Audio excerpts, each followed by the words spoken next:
ಧ್ವನಿಯ ನೀಡಿದ ಮೂಕನಾಯಕ ನಿನಗಿದೋ ವಂದನೆ ಬುದ್ಧ ವಂದನೆ.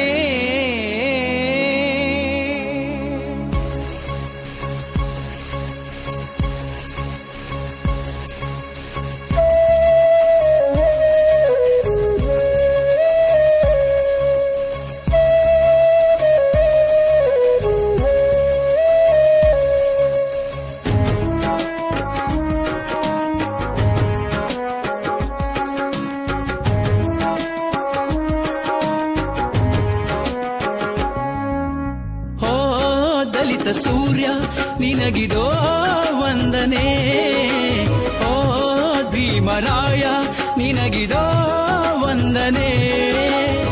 ನಿನ್ನ ಹೆತ್ತ ಭಾರತಾಂಬೆ ಪುಣ್ಯವಂತಳೋ, ನಿನ್ನ ಹೆತ್ತ ಭಾರತಾಂಬೆ ಪುಣ್ಯವಂತಳೋ. ಓ ದಲಿತ ಸೂರ್ಯ ನಿನಗಿದೋ ವಂದನೆ, ಓ ಭೀಮರಾಯ ನಿನಗಿದೋ ವಂದನೆ.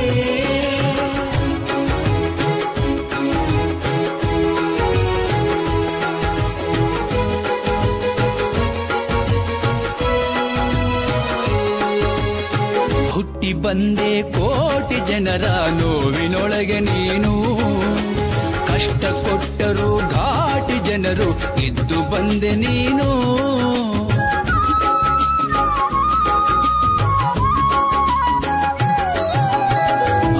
ಬಂದೆ ಕೋಟಿ ಜನರ ನೋವಿನೊಳಗೆ ನೀನು, ಕಷ್ಟ ಕೊಟ್ಟರು ಘಾಟಿ ಜನರು ಗೆದ್ದು ಬಂದೆ ನೀನು. ಪುಣ್ಯ ಪುರುಷ ನೀನು, ಏಕಲವ್ಯ ನೀನು, ಪುಣ್ಯ ಪುರುಷ ನೀನು. ಬಾಬಾ ಸಾಹೇಬ್ರವರ ಭಾರತ ರತ್ನ ಸಂವಿಧಾನ ಶಿಲ್ಪಿ ಡಾಕ್ಟರ್ ಅಂಬೇಡ್ಕರ್ ಅವರ 128ನೇ ಜನ್ಮೋತ್ಸವ ಅಥವಾ ಜನ್ಮ ಜಯಂತಿ ಕಾರ್ಯಕ್ರಮವನ್ನು ಆಚರಣೆ ಮಾಡ್ತಾ ಇದ್ದೇವೆ. ಬಾಬಾ ಸಾಹೇಬ್ರವರು 1891ರಲ್ಲಿ ಜನ್ಮ ತಾಳಿ 1956 ಡಿಸೆಂಬರ್ 6ರಲ್ಲಿ ನಾಗ್ಪುರದಲ್ಲಿ ಅವರು ಅಂತಿಮ ಯಾತ್ರೆ ಆಯಿತು. ಅಲ್ಲಿಂದ ಅವರು ಕೊಟ್ಟಂಥ ಏನು ಈ ದೇಶಕ್ಕೆ ಕೊಟ್ಟಂಥ ಮಹಾನ್ ಕೊಡುಗೆ ಸಂವಿಧಾನ. ಇಬ್ಬರನ್ನ ಈ ದೇಶದಲ್ಲಿ ಯಾವತ್ತೂ ನಾವು ನೆನೆಸ್ಕೋಬೇಕು. ನಮ್ಮ ದೇಶಕ್ಕೆ ಸ್ವಾತಂತ್ರ್ಯ ತಂದಂಥ ಮಹಾತ್ಮ ಗಾಂಧೀಜಿಯವರು ಇಡೀ ದೇಶ ಓಡಾಟ ಮಾಡಿ ಬ್ರಿಟಿಷರು ಮತ್ತು ಪರದೇಶದ ಸಂಕೋಲೆಯಿಂದ ದೂರ ಮಾಡಿ ಸ್ವಾತಂತ್ರ್ಯವನ್ನು ತಂದುಕೊಟ್ಟಂಥ ಮಹಾತ್ಮ ಗಾಂಧೀಜಿಯವರು 1947ರಲ್ಲಿ ನಮಗೆ ಸ್ವಾತಂತ್ರ್ಯ ಬಂತು. ಅದೇ ರೀತಿ ಸಂವಿಧಾನವನ್ನು ರಚನೆ ಮಾಡುವಂಥ ಸಮಯದಲ್ಲಿ ಮಹಾತ್ಮ ಗಾಂಧೀಜಿಯವರೇ ಮುಂದೆ ನಿಂತು ಸಂವಿಧಾನದ ಸಮಿತಿಗೆ ಅಧ್ಯಕ್ಷರನ್ನಾಗಿ ಮಾಡಿದಂಥ ಕೀರ್ತಿ ಇವತ್ತು ನಮ್ಮ ತಂದೆ ಡಾಕ್ಟರ್ ಬಾಬಾ ಸಾಹೇಬ್ ಅಂಬೇಡ್ಕರ್ ಅವರದು. ಒಂದು ಕಡೆ ಸಂವಿಧಾನ ದೇಶಕ್ಕೆ ಕಾರಣ, ನಮ್ಮದೇ ಆದ ಸಂವಿಧಾನ ನಮಗಿರಲಿಲ್ಲ. ಯಾವಾಗ ಸ್ವಾತಂತ್ರ್ಯ ಬಂತು ಆಗ ನಾವು ನಮ್ಮದೇ ಆಡಳಿತ ಮಾಡ್ಕೊಂಡು ನ್ಯಾಯಾಂಗ, ಕಾರ್ಯಾಂಗ, ಶಾಸಕಾಂಗ ಮೂರೂ ಇರಬೇಕು ಅಂಥೇಳಿ ಒಂದು ಇಡೀ ಪ್ರಪಂಚಕ್ಕೆ ಭಾಳ ಒಳ್ಳೆಯ ಸಂವಿಧಾನವನ್ನು ಕೊಟ್ಟಂಥ ಕಾರ್ಯ ಮಾಡಿದಂಥವರು ಬಾಬಾ ಸಾಹೇಬರು. ಮಹಾತ್ಮ ಗಾಂಧೀಜಿಯವರು ಒಂದು ನಾಣ್ಯದ ಎರಡು ಮುಖಗಳು ಈ ದೇಶದಲ್ಲಿ. ಮಹಾತ್ಮ ಗಾಂಧೀಜಿಯವರು ಸ್ವಾತಂತ್ರ್ಯಕ್ಕಾಗಿ ಹೋರಾಟ ಮಾಡಿ ಸ್ವಾತಂತ್ರ್ಯಕ್ಕಾಗಿ ತನ್ನ ಪ್ರಾಣತ್ಯಾಗ ಮಾಡಿದಂಥ ಮಹಾನ್ ವ್ಯಕ್ತಿ. ಅದೇ ರೀತಿ ದಲಿತರು, ದೀನರು, ಅದು ತುಳಿತಕ್ಕೆ ಒಳಗಾದಂಥದ್ದು, ಅಸ್ಪೃಶ್ಯತೆಯನ್ನು ದೂರ ಮಾಡಬೇಕು ಅಂತೇಳಿ ನಿರಂತರ ಹೋರಾಟ ಮಾಡಿ ಏನು ಅವರು ಅಂಬೇವಾಡದಲ್ಲಿ ಜನ್ಮ ತಾಳಿದಾದ ಮೇಲೆ ಏನು ಸತ್ಪಾಲ್ ಸಿಂಗ್ ಮತ್ತು ಭೀಮಾಬಾಯಿಯವರ 14ನೇ ಮಗನಾಗಿ ಹುಟ್ಟಿ ತಾನು ಚೆನ್ನಾಗಿ ವಿದ್ಯಾವಂತನಾಗಬೇಕು ಅಂತ, ಹಾಗೆಯೇ ಸಂಸ್ಕೃತ ಕಲಿಬೇಕು ಅಂಥೇಳಿ ಒಳ್ಳೆಯ ವಿದ್ಯಾವಂತನಾಗಿ ಮಹಾರಾಜರು, ಬರೋಡ ಮಹಾರಾಜರು ಅಲ್ಲಿ ಅವರು ಅವರ ಹತ್ರ ಕೆಲಸಕ್ಕಾಗಿ ಸೇರ್ಕೊಂಡು ಅವರು ಈತನ ಬುದ್ಧಿವಂತಿಕೆ ನೋಡಿ ಇದನ್ನ ವಿದೇಶಕ್ಕೆ ಕಳಿಸಿದ್ರು. ಅಮೇರಿಕಾಗೆ ಹೋಗಿ PhD ಡಿಗ್ರಿ ಪಡೆದು ಮತ್ತು ಎಕನಾಮಿಕ್ಸಲ್ಲಿ ಆರ್ಥಿಕ ತಜ್ಞರಾಗಿ ಬಂದು ಮತ್ತೆ ಭಾರತಕ್ಕೆ ಬಂದಂಥದ್ದಾದಮೇಲೆ ಇಲ್ಲಿ ಸ್ವಲ್ಪ ದಿವಸ ಕೆಲಸ ಮಾಡಿ ಮತ್ತೆ ಇವರು ಇಂಗ್ಲೆಂಡ್ಗೆ ಹೋಗ್ತಾರೆ. ಇಂಗ್ಲೆಂಡಲ್ಲಿ ಅಲ್ಲಿ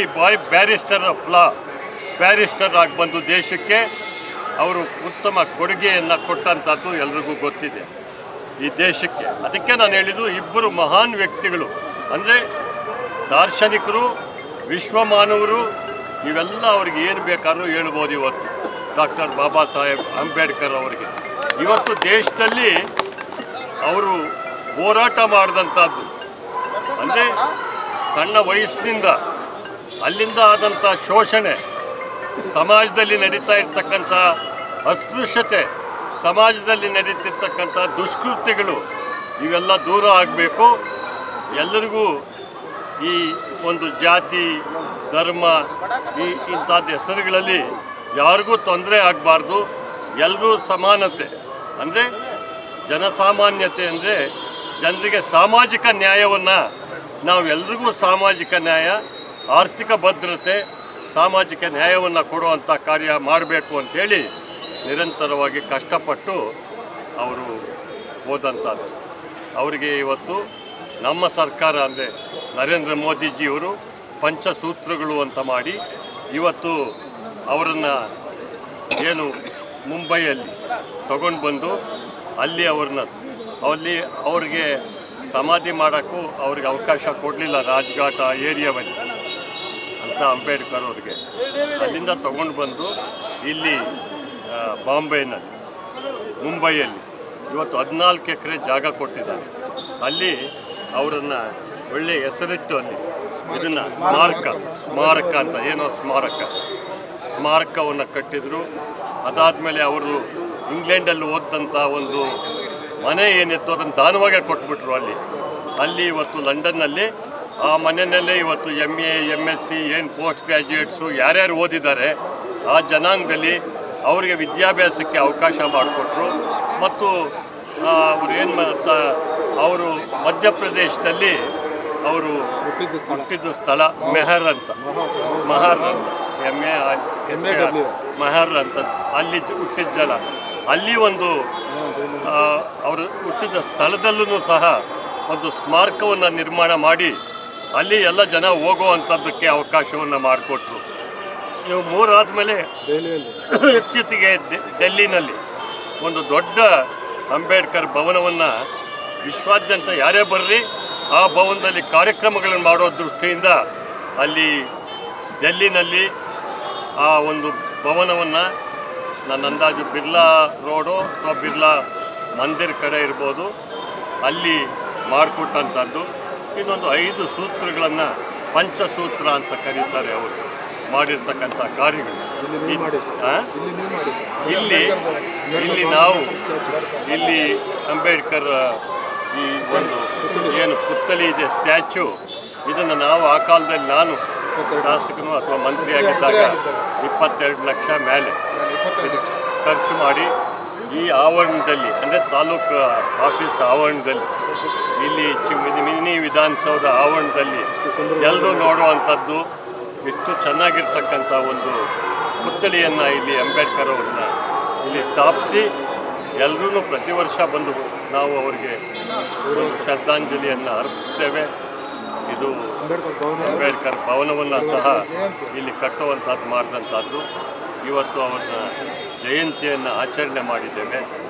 ಇವತ್ತು ತಮಗೆಲ್ಲ ಗೊತ್ತೇ ಇದೆ, ಲೋಕಸಭಾ ಚುನಾವಣೆ ಪ್ರಯುಕ್ತ ನಾವೇನೋ ಆ ಬಗ್ಗೆ ಮಾತನಾಡುವಾಗಿಲ್ಲ. ನನ್ನ ಕರ್ತವ್ಯದ ದೃಷ್ಟಿಯಿಂದ ನಾವು ಸರ್ಕಾರದ ಅಪ್ಪಣೆ ಪಡೆದು ಬಂದು ಇಲ್ಲಿ ಪ್ರತಿ ವರ್ಷ ಮಾಲಾರ್ಪಣೆ ಮಾಡ್ತಾ